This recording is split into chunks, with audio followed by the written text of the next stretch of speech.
ለምን ኤርትራ ስለምን ይቅርባት ያማል እንዴ ኤርትራ here it's okay እዩት ኤርትራ እዚህ ጋር አለች ኢትዮጵያ እዚህ ጋር አለች ስለዚህ ደስሽ ለኢትዮጵያ ሰጥቼ ለኤርትራ ስለምን ይቅርባት እንዴ ሀገራችን ናት ኤርትራን ብትሆን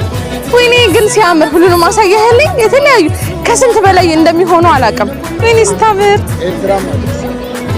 ሳንቲም አለቀኝ ወላሂ ቆይ ከዚህ ላይ ወስጄ ኤርትራ ጋር ውስጥ እንዳይመለከተኝ ኤርትራ ዛጋለች ያው ነው